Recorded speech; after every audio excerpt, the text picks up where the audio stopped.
Vraiment merci d'être présent pour ce séminaire. Je vais commencer par adresser un grand merci à mes amis du comité d'organisation qui en réalité ont tout fait. Merci à l'association Néchèze qui s'est investie activement dans cette rencontre. Néchèze vient de passer, comme vous le savez peut-être, du statut de revue en ligne, de site en ligne, au statut plus actif d'association. Et cette rencontre est une de ses toutes premières initiatives, sa première initiative, pour dire, en tant qu'association citoyenne et culturelle, association civique, je ne sais pas comment on peut la définir. Un grand merci au Comité pour le respect des libertés et des droits de l'homme en Tunisie, qui nous apporte son soutien bienveillant. Et grand merci à la Bibliothèque nationale qui nous accueille tous pour cette rencontre et peut-être pour d'autres rencontres à venir. Alors, ces 2 journées de séminaire, donc de présentation de travaux et de discussion, elles me tenaient tout particulièrement à cœur. Plusieurs de mes amis ici présents auraient eu autant de titres que moi à ouvrir cette rencontre, mais c'est vrai que sa motivation première est en gros celle d'une mise en réseau scientifique, et c'est ici qu'intervient l'école des hautes études en sciences sociales. Depuis 2 ans, j'assure la coordination d'un séminaire à l'EHESS sur la Tunisie et sur la Tunisie en révolution. Et depuis 2 ans, je souhaitais une restitution de ce séminaire, entre les échanges dont ce séminaire parisien est actuellement le cadre et le débat scientifique et universitaire tunisien en cours. Qu'est-ce que nous avons fait, nous, chercheurs, pour la Révolution, et qu'est-ce que la Révolution change à notre pratique de chercheurs? La Révolution, comme pour tous les citoyens tunisiens, la Révolution nous a tous ébranlés, secoués, de manière souvent très personnelle, très intime, mais elle a aussi et d'abord changé notre pratique professionnelle. De nouvelles questions ont surgi, des certitudes se sont écroulées, des angles morts sont apparus à une société nouvelle, donc il fallait un cadre interprétatif nouveau, il fallait de nouveaux outils. Sans postulat systématique de nouveauté, bien entendu, qui serait de la présomption. Et surtout, des vocations ont fleuri de tous côtés, partout dans le monde, pour étudier la Tunisie. Et donc, j'ai pris l'initiative d'ouvrir ce séminaire à Paris, dans un moment de crise politique dont nous avons tous la mémoire, à la fin du printemps 2013, dans une situation vraiment très tendue et difficile sur le plan politique.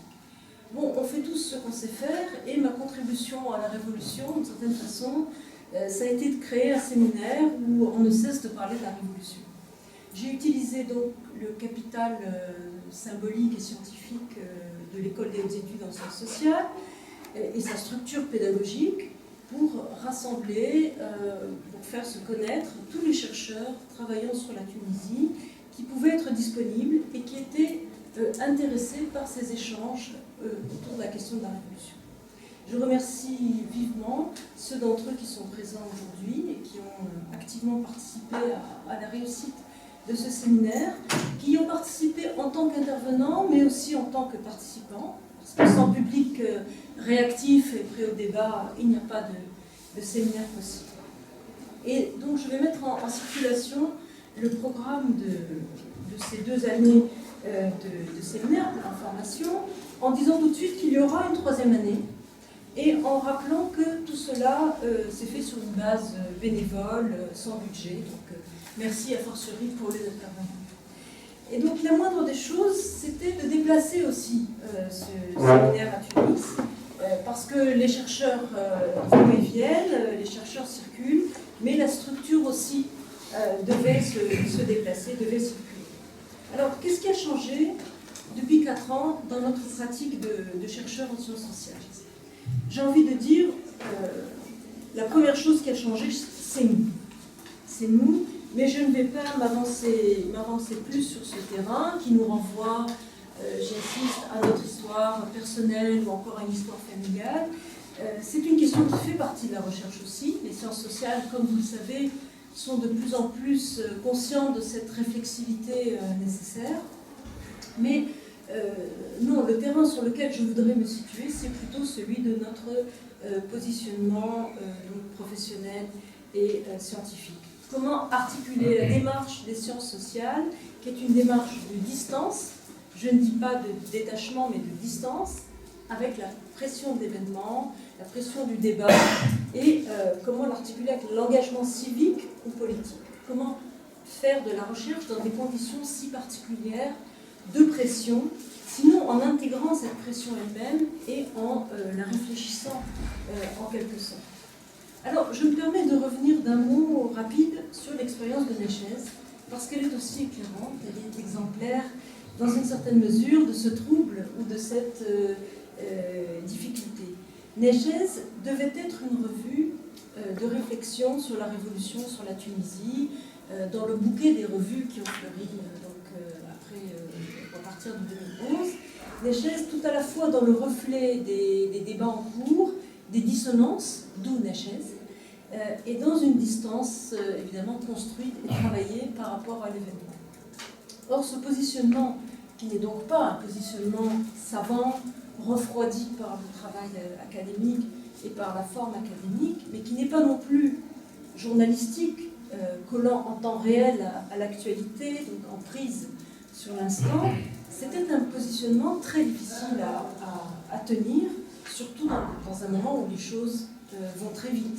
C'est-à-dire que concrètement, vous commencez à écrire un article sur une question qui apparaît absolument centrale dans un moment T du débat, une question essentielle, vous y consacrez plusieurs semaines de réflexion ou de recherche et d'écriture, et quand l'article est prêt, eh bien le débat s'est déjà déplacé, la réflexion apparaît caduque ou inutile.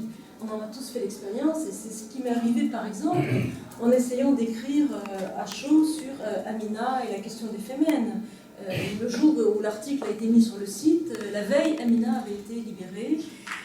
Et aujourd'hui, a fortiori, plus personne ne s'intéresse à Amina ou aux Femmes. Et donc c'est devenu strictement une question de recherche, une question d'archives, une question pour les chercheurs archivaires. Donc une écriture réfléchie au sens où elle intègre de la distance, de la réflexion, et donc aussi en même temps une écriture de la frustration par laquelle on se coupe de l'immédiateté du débat et des positionnements. Alors je passe plus rapidement sur d'autres facteurs pourtant essentiels mais plus généraux qui paralysent aussi l'écriture, à savoir l'injonction de devoir écrire sur la révolution, qui paralyse aussi les artistes, par exemple, ou aussi la conscience nouvelle pour nous tous que toute forme de positionnement et d'écriture révèle en nous et parmi nous des scissions, des divisions, des désaccords qui étaient jusque-là inavoués, inédits, inconscients, inarticulés, et dont nous n'avions pas préalablement mesuré la portée. C'est-à-dire que désormais, l'écriture nous divise, creuse entre nous le désaccord. Et donc la révolution, en quelque sorte, nous révèle à nous-mêmes, met à nu une forme de vérité des êtres, et des êtres politiques, et ça aussi, ça paralyse l'écriture dans une certaine mesure. Un exemple simple et immédiat, quels que soient nos sentiments d'amitié, ou quelle que soit notre conscience de faire partie d'une même communauté intellectuelle, avec des références communes, une langue commune, des lectures partagées, il est à parier qu'une question telle que celle des enjeux sécuritaires aujourd'hui va nous diviser, que nous n'avons pas tous les mêmes réactions et positions face à cette question. Et mieux encore, nous sommes arrivés à un point même où certains chercheurs ou intellectuels peuvent aujourd'hui poser des limites à l'objectivation et refuser que toute question puisse être objet d'étude. C'est-à-dire qu'on entend ça notamment de manière très courante, la recherche par exemple sur le djihadisme ou même sur le salafisme peut apparaître à certains comme illégitime parce que supposée empathique. Ces questions ne justifieraient selon eux, que d'une approche répressive, et les étudier, ce serait déjà les encourager, ce serait déjà les valider. Donc, il y a une limite consciente qui peut être posée à la démarche même des sciences sociales, où il peut y avoir aussi une mise en cause des sciences sociales elles-mêmes ou de certains courants de recherche. Et donc la fracture, le conflit sont partout et sont plus visibles et plus actifs que jamais. Bien sûr, il n'y a jamais de scientificité surplombante. C'est bien sûr une illusion que celle de la position de surplomb du chercheur de manière générale, mais cette position, elle est a fortiori contestable dans le contexte politique de refondation qui est le nôtre. Et donc pour revenir au séminaire, pour vous rendre compte du séminaire que j'ai ouvert à Paris il y a 2 ans, sa raison d'être est double. En gros, il s'agissait au départ de dépasser donc, des situations de blocage. Donc je rappelle que c'était dans un moment politique particulièrement noué, difficile, et il s'agissait de favoriser l'émergence d'une force de proposition par la recherche. Il s'agissait alors de créer un lieu protégé pour la réflexion, donc au printemps 2013, un lieu où on pouvait tester des hypothèses sans pression justement de la sphère civique, sans amplification médiatique immédiate et sans déchaînement des passions, sans exposition immédiate au feu des passions. Un lieu où on avait le droit de tâtonner, de douter. La base de la recherche, il est bon de le rappeler, c'est d'abord l'incertitude et le doute, c'est la mise en doute, c'est-à-dire des démarches intellectuelles et analytiques qui sont presque antithétiques de l'engagement politique. Je ne dis pas que ces démarches ne sont pas politiques. Un chercheur de droite, par exemple, produit généralement une sociologie ou une histoire de droite. Il n'y a pas de neutralité politique à attendre de la recherche en tant que telle. Mais la recherche, c'est pour qui s'y reconnaît en tout cas, et dans ma conception, c'est le règne de la nuance. D'une certaine façon, si on l'analyse au prisme du politique, c'est le règne de la demi-mesure, de l'attentisme, de la vérification systématique des résultats. C'est le royaume de la preuve exigée. C'est le royaume de la vérification pour toute chose, de la référence exigée. Tout le contraire de ce qui se constitue, pour le meilleur et pour le pire, dans le débat politique. Un débat qui, en plus, dans une démocratie naissante, se déploie sur un mode par excellence véhément, virulent, péremptoire, tout à la nouveauté donc, de la discussion et du désaccord légitime. Alors, autant je crois, et depuis des années, que la recherche peut et doit être en prise avec des débats citoyens, parce que ces débats, de toute façon, nous structurent, nous traversent. Il n'y a pas de recherche neutre, j'y insiste, et j'ai toujours, en tout cas, depuis longtemps, je crois en une recherche à caractère civique que j'essaie de mettre en pratique. Mais là, il me semblait que face à la cacophonie ambiante, face à l'inflation analytique, puisqu'aujourd'hui tout le monde écrit, il n'y a plus ce privilège du chercheur, de la recherche, qui produit des articles, qui poste des articles. Nous sommes face à une fin de monopole de l'écriture et de la recherche, finalement. Et face donc à cette inflation analytique, il me semblait qu'il fallait au contraire professionnaliser la réflexion, qu'il fallait, pour le bien de tous, des lieux retranchés, protégés, pour réfléchir, pour protéger sa propre pensée et pour prendre du recul. Mais du recul pour revenir. Je l'ai dit, pour construire une force de proposition. Or, c'est un point essentiel, les propositions scientifiques, elles viennent aujourd'hui de toutes parts. Le premier point qu'il est important de souligner ici, c'est que la révolution tunisienne a suscité un engouement scientifique absolument inédit hors des frontières tunisiennes. Partout dans le monde, les chercheurs se sont mis à écrire sur la Tunisie. Et un nombre considérable de jeunes chercheurs se sont engagés dans des recherches sur la Tunisie. Bien sûr, un certain nombre de ces recherches, dans l'élan parfois opportuniste de la Révolution, ont été un feu de paille. Il y a des gens qui ont écrit en 2011 et qui n'ont plus jamais écrit depuis. Ça concerne surtout les intellectuels, ça je dois dire, plus que les chercheurs. Cet élan donc, est en partie retombé depuis 2011 et depuis les élections d'octobre 2011. Mais beaucoup de politistes, notamment, ont écrit sur la Tunisie sans préparation, sans terrain. Cela ne nous intéresse pas.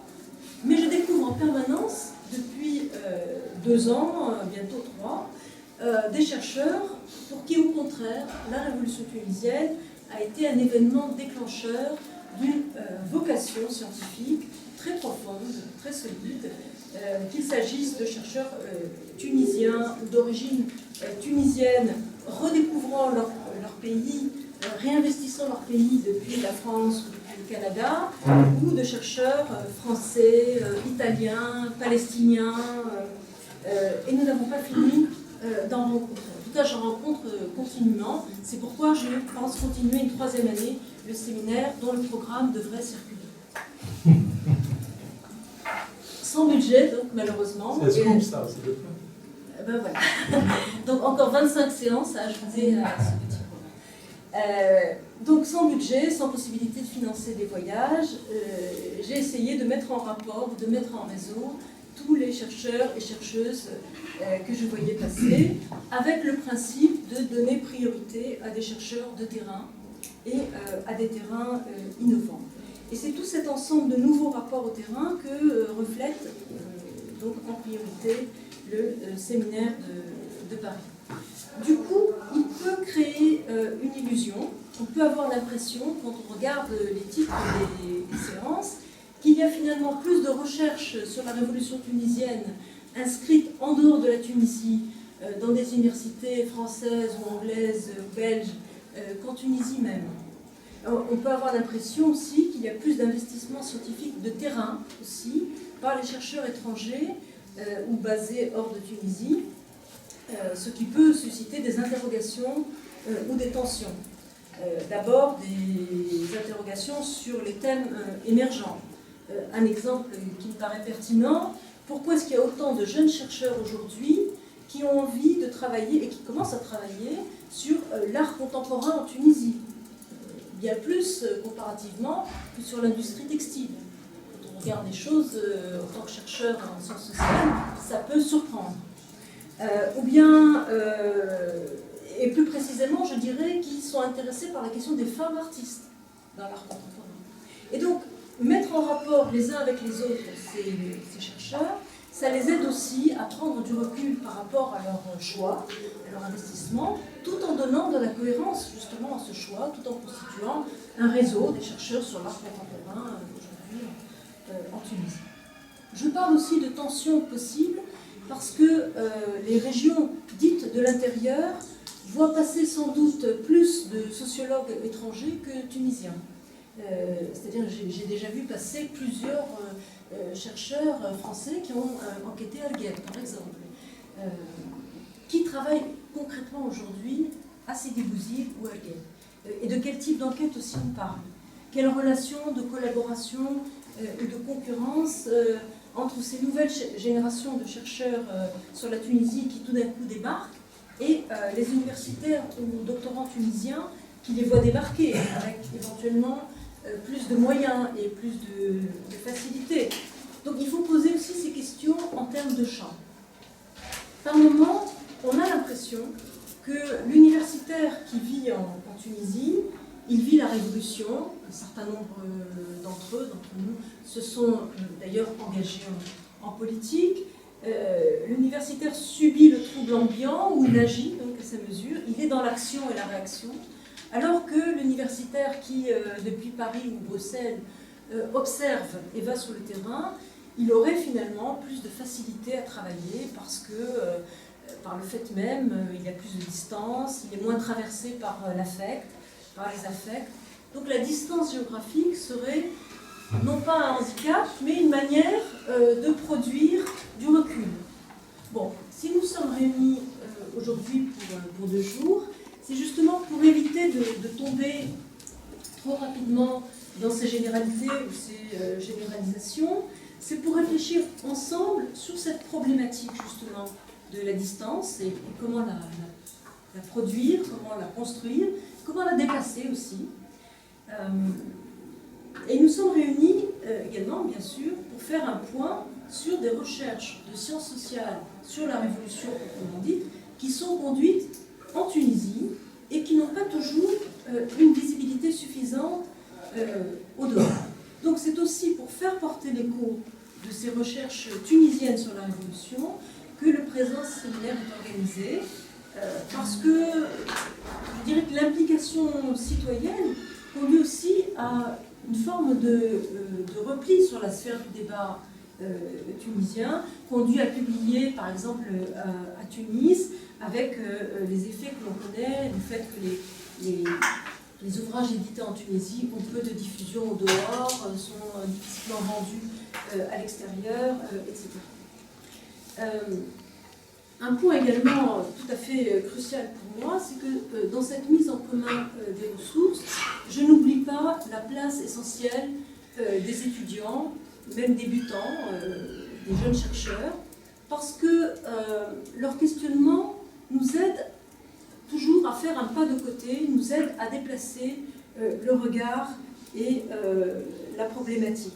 Même lorsqu'il est question de jeunes étudiants venus de France, donc qui ont commencé à s'intéresser à la Tunisie en 2011 ou 2012, qui ne sont pas encore de bons arabisants, je crois que même eux nous aident par leurs attentes justement à faire ce pas de côté. C'est-à-dire que quand une jeune chercheuse, par exemple, veut consacrer une thèse aux ouvrières en grève de la TELEC, elle va redonner une centralité nouvelle et jusque-là sous-étudiée au travail ouvrier féminin et à la syndicalisation féminine, mais ce faisant, elle va nous obliger aussi à porter, à partir de ce conflit social, un autre regard sur l'UJDT ou sur la TFD, et de cette façon, elle nous amène à dissocier nos certitudes citoyennes et notre écoute de chercheurs. Et ça fait bouger les choses. De même, je constate qu'il y a beaucoup même de jeunes chercheurs qui s'intéressent à la question des nouveaux féminismes en Tunisie, des féminismes musulmans. Et ça aussi, c'est une façon de déplacer les lignes, de nous bousculer. Et donc, c'est de cette façon, je pense, dans une échelle du temps qui n'est pas immédiate, mais qui n'est pas lointaine non plus, qu'une force d'entraînement social par la recherche me paraît possible, y compris, donc j'y insiste, lorsqu'elle vient de jeunes qui viennent de découvrir la Tunisie. Et ça, c'est une réalité, cet investissement, c'est une réalité qui nous prouve de manière au fond salutaire qu'aujourd'hui, d'une certaine façon, la Tunisie, elle est à tout le monde. Merci.